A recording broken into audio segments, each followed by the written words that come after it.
Baik, berikutnya kami persilahkan kepada Bapak Heri Suhermanto selaku Direktur School of Planning and Management Indonesia untuk memberikan sambutan dan informasi-informasi tentang bagaimana sebetulnya pelatihan-pelatihan atau training pengembangan kompetensi yang diselenggarakan oleh SPMI bekerja sama dengan PNPPPI. Monggo Bapak Heri Suhermanto, waktu dan tempat kami persilahkan. Baik, Assalamualaikum warahmatullahi wabarakatuh. Selamat pagi, Bapak dan Ibu yang saya hormati. Saya mengucapkan terima kasih atas kerjasama yang telah disusun antara PPPI dengan SPMI.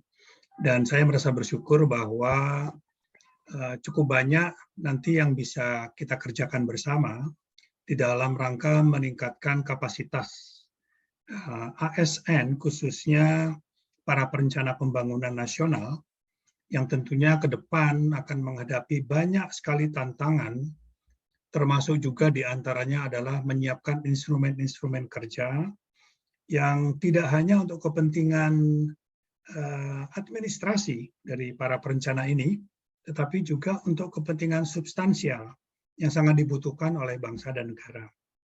Nah, untuk itu pada kesempatan ini sebenarnya teman-teman dari Center of Excellence itu sudah menyiapkan cukup banyak atau paling tidak agenda kerja yang tadi disebutkan, ada reguler, ada lanjutan, dan ada lagi yang terkait dengan aspek-aspek eksekutif ya, nanti yang dibutuhkan oleh eksekutif.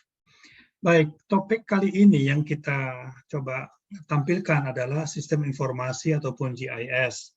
Ini tuh apa sih sebenarnya? Tapi mungkin nanti ada ahlinya yang akan membahas hal ini, apa itu definisinya, bagaimana dia bisa menjadi salah satu instrumen di dalam perencanaan pembangunan. Tetapi saya ingin bercerita sedikit barangkali pengalaman saya sendiri, yaitu pada tahun 79 sampai tahun 85, ada jeda dari tahun 82 sampai 85, saya itu bersama-sama dengan LPP ITB dalam Laboratorium Pengembangan Wilayah, itu mencoba sebagai upaya pertama, metode plan as you proceed, ya, suatu rencana yang langsung diproses, ya, menggunakan sistem analog, ya, karena pada waktu itu memang digital belum begitu populer, ya.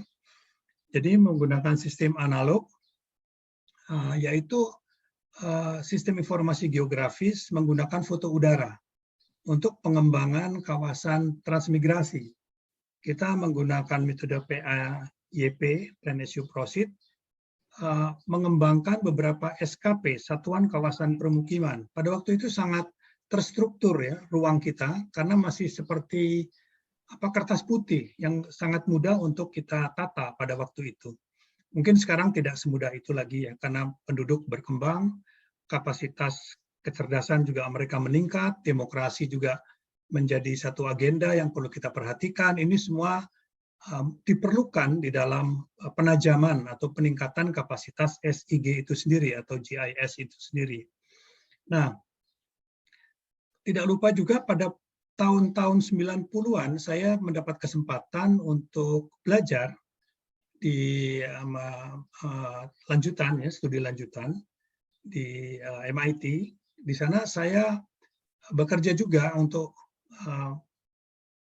mengetahui lah bagaimana geografi informasi sistem ini pertama kali dikembangkan di lingkungan Department of Urban Studies and Planning. Nah, disitulah kita merasakan pentingnya betapa aerial survey ini menjadi salah satu agenda. Tetapi tidak mudah untuk diterapkan, karena disinilah kita akan mulai merasakan bahwa memang dimensi spasial itu penting dalam perumusan kebijakan atau tindakan untuk suatu tujuan pembangunan yang optimal. Tetapi ada dua aspek penting yang perlu kita perhatikan. Yang pertama adalah variasi spasialnya sendiri, ya, yaitu kekhasan lokal, dan kemudian juga bagaimana interaksi spasial itu terjadi. Pada waktu itu kita mencoba dengan melihat bagaimana kita bisa melakukan overlapping dari data analog menjadi ditransfer ke data-data digital. Nah, sekarang ini tentunya lebih kompleks lagi ya. Nah, baik, ini kita lanjutkan saja, nanti biar teman yang dari yang narasumber kita akan menjelaskan lebih lengkap. Lanjut. Bisa dilanjutkan paparannya?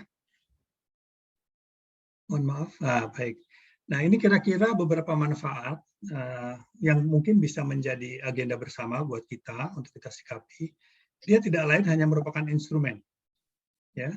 Kemudian juga bisa mencegah benturan-benturan kepentingan antar sektor, antar daerah sepanjang ada kesepakatan ya, untuk memanfaatkan SIG. Ya. Kemudian juga bisa menjamin keterpaduan pembangunan. Nah, ini IKN mungkin juga menjadi salah satu agenda penting yang memerlukan perintegrasian cukup banyak kementerian lembaga, ya, juga pihak public sector dan private nantinya untuk pengembangan IKN itu sendiri. Silahkan, ini adalah ladang yang cukup baik untuk para perencana pembangunan pemerintah mengaplikasikan kapasitas dirinya dalam mewujudkan satu bentang alam menjadi bentang alam yang man-made environment. Nah, disinilah barangkali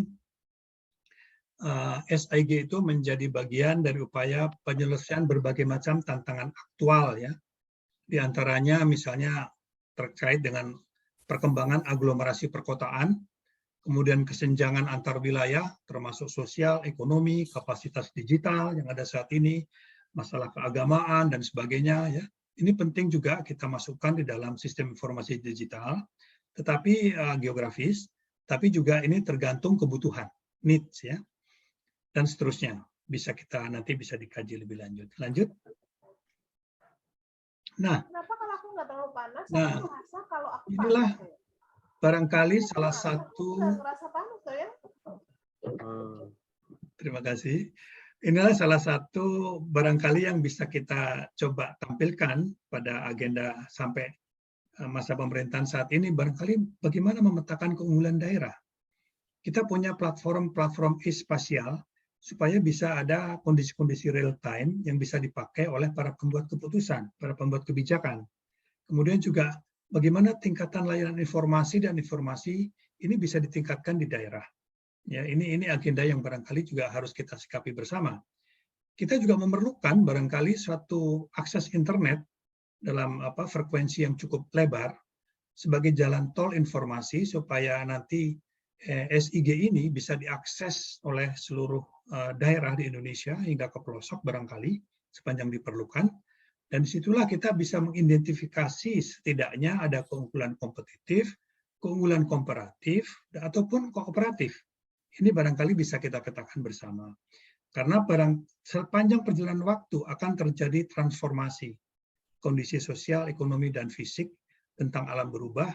Ini kalau tidak kita siapkan secara real time, banyak sekali persoalan-persoalan yang akan timbul, yang akan menjadi problem untuk para perencana pemerintah. Saya kira demikian dari saya. Terima kasih atas perhatiannya. Semoga kita bisa menyelesaikan permasalahan tanpa harus menghasilkan permasalahan baru. Terima kasih. Sekian dari saya. Wassalamualaikum warahmatullahi wabarakatuh.